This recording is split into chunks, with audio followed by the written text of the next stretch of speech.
Cette semaine, on vous présente le témoignage d'un homme qui a tellement laissé diriger sa vie par ses passions qu'il en est venu au point d'abandonner les siens.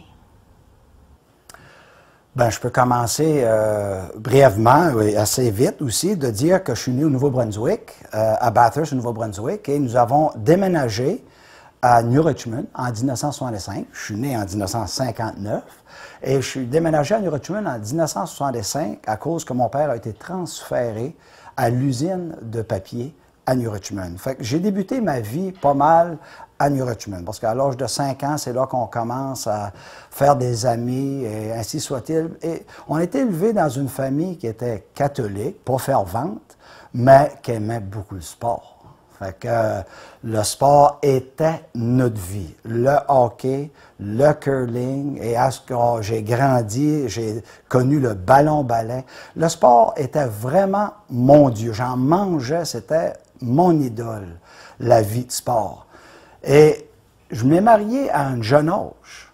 À l'âge de 19 ans, je m'ai marié, on a eu un enfant qui s'appelle Corey, et ensuite une fille.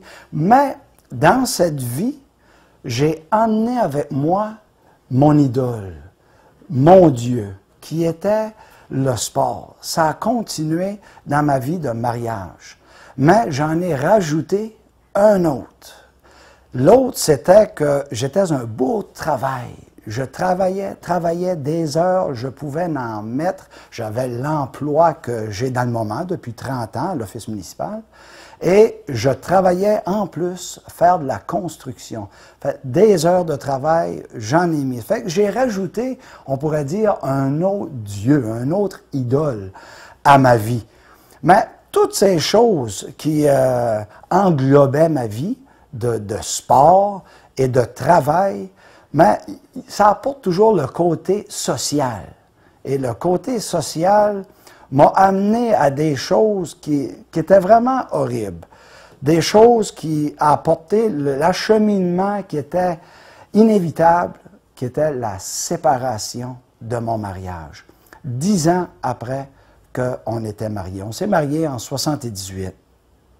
Puis, on était rendu en 88, en s'en allant dans l'année 89, la séparation s'est faite. La première a été pour 3 semaines. Ma femme n'en pouvait plus de voir celui qu'elle aimait. Elle m'avait déjà dit, j'aime le pécheur, mais j'aime pas son péché. Enfin, elle n'en pouvait plus. Puis j'arrivais chez nous une soirée, il était comme 3 heures du matin, encore en faisant du social, après toutes les choses qui apportent après le sport. Puis la maison était vide, les lumières étaient allumées. Où était la famille, j'étais comme inquiet. En rentrant dans la chambre à coucher, il y avait une note sur mon oreiller qui était écrite « Je t'aime beaucoup, mais j'en peux plus ». Puis elle est partie rester chez ses parents. Là, comme Marie qui aimait encore sa femme, que j'ai supplié qu'on puisse revenir ensemble, puis on est revenus ensemble. Mais ce péché-là était très fort en moi. Cette idole-là de sport, de le social qui venait avec. Puis, ça arrivait le 26 décembre de quitter cette fois-ci ma femme. C'est moi qui est parti après Noël. Et que j'ai loué un chalet sur le bord de la belle baie des Chaleurs à New Richmond. Puis je pensais de pouvoir vivre une vie que j'ai toujours voulu. La vie avec mes idoles de sport. Je vais pouvoir jouer du sport tant que je veux, travailler tant que je veux, faire le social que je veux. Fait que je m'ai retrouvé dans ce petit chalet sur le bord de la baie. Puis ma femme est restée à la maison avec les 2 enfants. Fait que les enfants venaient visiter régulièrement. Il y a des soirées qui couchaient à la maison. Puis cette soirée, entre autres, là, ça fait, avant que je puisse aller un peu plus loin à ce sujet, j'ai eu aucune visite. Au moment que j'étais comme dans un problème de ma vie, j'étais comme un croisé de ma vie, que là, ça avançait plus, même si je pensais que c'était ça que je voulais, ça avançait plus.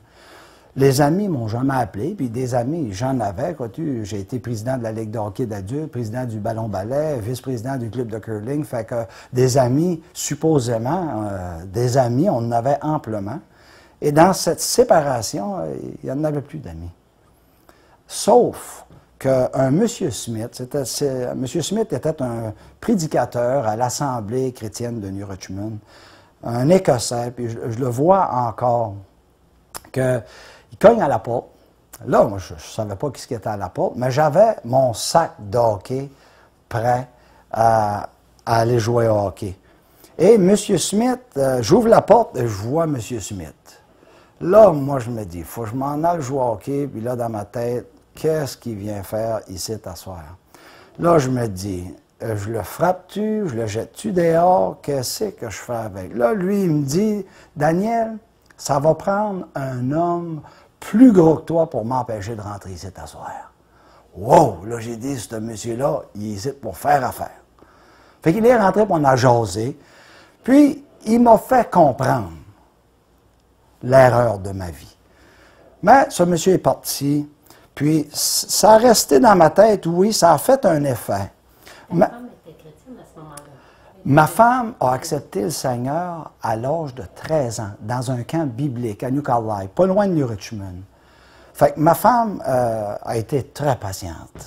Le Seigneur l'a vraiment aidée. Puis là, les enfants, une soirée, entre autres, comme j'avais débuté tantôt, les enfants, soirée-là, couchaient à la maison. C'était un mercredi soir. Puis là, j'avais juste une chambre à coucher. Puis mon garçon, 8 ans, ma fille avait 1 an et demi à peu près. Là, on était tous dans le lit, prêts à aller se coucher, puis à tomber à dormir. Mon garçon dit, papa, il dit, tu devrais nous lire une histoire avant de se coucher. J'ai dit, Corey, j'ai dit, tu sais que papa lit pas beaucoup, je lis le sport dans le Journal de Québec, c'était mon journal pour le sport. Fait qu'à part de ça, j'ai pas grand-chose de pouvoir lire. Mon garçon, il dit, t'as-tu pas une Bible? Là, ça me vient par la tête tout d'un coup. Oui, une Bible qui m'avait été donnée par un chrétien peut-être 1 an avant. J'ai dit, mais là, où qu'elle est? Il dit, elle n'est pas dans ta valise. Je ne savais pas qu'elle était dans ma valise, mais elle était dans ma valise.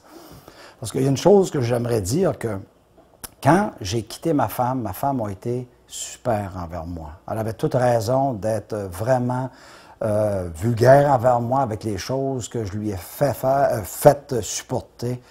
Mais elle avait pacté ma valise, elle m'avait pacté de la vaisselle, elle m'avait tout emballé ces choses. Elle avait vraiment démontré l'amour.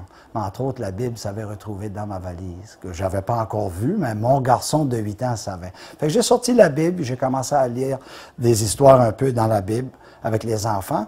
Mais ça a ouvert ma curiosité, que j'étais rendu que je lisais la Bible tout seul. Là, c'était plus attendre que les enfants viennent coucher au chalet, mais que je lisais la Bible tout seul, puis que j'avais hâte de me lever, de continuer de faire la lecture. J'avais hâte d'arriver dîner, de continuer toujours la lecture. Puis là, il y a des versets qui commençaient à me rester en tête. Je n'étais pas un homme qui était, qu'on peut dire, intellectuel au point de vue lecture et ainsi soit-il, mais je lisais assez là que ça commençait à m'affecter, puis l'intérêt s'en venait de plus en plus grand. Puis une journée, entre autres, qui était un 30 mars 1989, où il y a des versets ce matin-là qui m'ont frappé beaucoup. J'avais lu dans Luc qui mentionnait que si vous ne vous repentez pas, vous allez périr vous aussi. Ça commençait à me jongler un peu, là. Périr, tu sais, puis repentir. Puis, là, je vois un petit peu plus loin qu'était le verset clé dans Jean 5, 24, le verset que j'ai jonglé toute la journée, où ce que Jésus a dit, en vérité, je vous le dis, si vous croyez en ma parole et que vous croyez en celui qui m'a envoyé, c'était Jésus qui parlait, il dit, vous avez la vie éternelle. Hey, wow, la vie, moi, avec tout ce que je viens de faire subir à ma famille, la vie que je menais, et le verset continue en disant, vous venez de passer à la mort, à la vie. Wow! Là, je retourne travailler. Là, c'est des versets que j'avais lus. Tu sais, je lisais un petit peu partout dans le Nouveau Testament. Là, je m'en vais travailler, mais là, essaye de travailler. Puis c'était dans ma tête, puis ça me jonglait. J'arrive dîner, je relis les mêmes versets encore. Là, je retourne travailler. Puis là, j'avais les enfants pour souper ce soir-là, puis j'avais pas vraiment la tête à ça. Fait que j'étais chez de la pizza. Fait que c'était la chose la plus simple parce que moi, dans la cuisine, zéro. Ma femme m'appelait à presque tous les midis pour me demander « Sais-tu quoi te faire pour dîner? » C'est super. J'ai été béni avec une épouse merveilleuse. Fait que journée-là, mais j'ai simplifié la chose. Bon, on a été acheter de la pizza pour souper avec les enfants. Puis, fait qu'on a veillé ensemble, mais c'était pas leur soirée de rester couchés à la maison. Fait qu'on je retourne les enfants à leur mère, à la maison. Puis, normalement, on rentre à la maison. Puis les enfants, mais ça part à courir en haut avec leurs affaires dans la chambre à coucher, puis ils font ce qu'ils ont à faire. Puis d'habitude, ben, on jase, moi et ma femme. Puis, mais cette soirée-là, je n'étais plus capable de parler.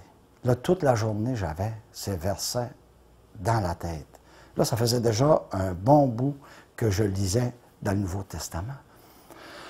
Là, je ne parlais plus. C'est pas trop dans ma nature de ne pas parler, de manquer de mots. Ça fait que là, je regardais ma femme qui, à ce point-là, était rendue à 80 livres. 80 livres. Je pouvais voir ce que mon péché avait fait à ma femme. Puis, toutes les fois que j'en parle, c'est... Puis elle me regarde tout d'un coup, moi qui étais là, dans le silence, puis elle me regarde, elle dit « Daniel, tu sais ce que tu as à faire. » Là, à ce point-là, elle savait que je lisais la Bible. Puis je n'ai pas répondu. Elle m'a pris la main. Puis on s'en était dans notre chambre à coucher, puis on s'est agenouillé au pied du lit. Oh, que j'ai versé mon cœur. Et j'ai demandé au Seigneur pardon du pécheur que j'étais.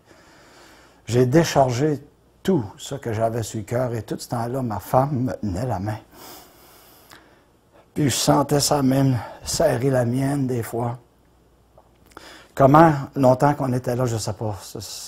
Dans le moment, c'est dur de savoir, mais j'ai vraiment vidé mon cœur et demandé au Seigneur. À ce point-là, je comprenais que Jésus était mort pour moi sur la croix. J'avais lu les versets.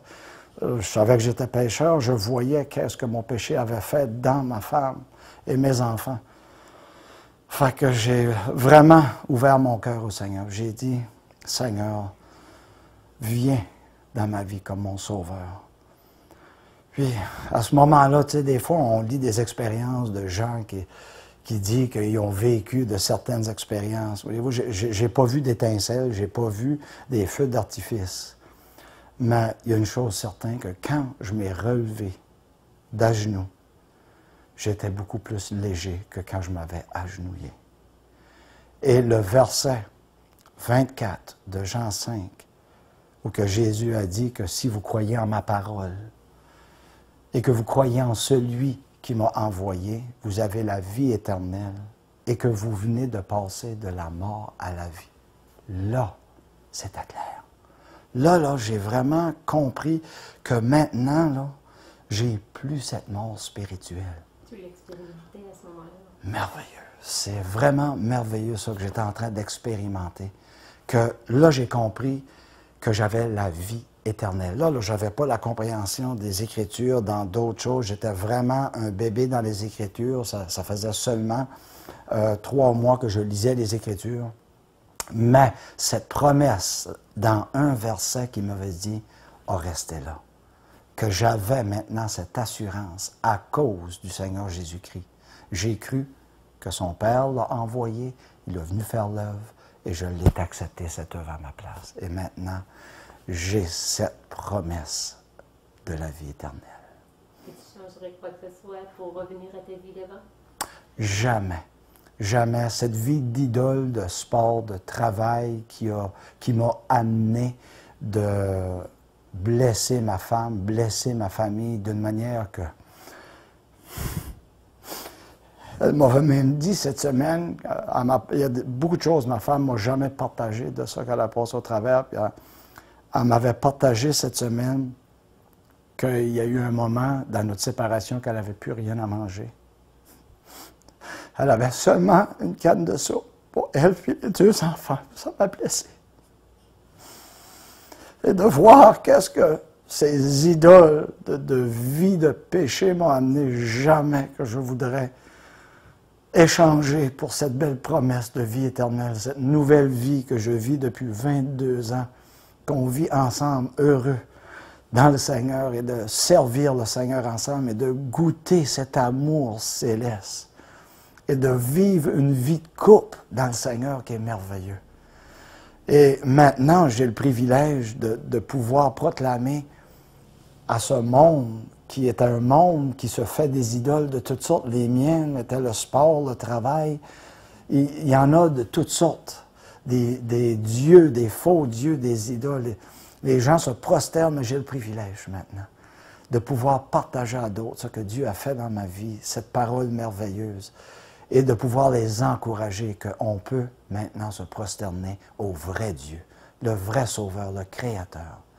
Et que de dire qu'aujourd'hui, ce n'est plus moi qui vis, comme Paul a dit, mais que c'est Christ qui vit en moi. Quelle joie, quel privilège. Et maintenant, le Seigneur m'utilise à servir le Seigneur à New Richmond, dans une assemblée chrétienne.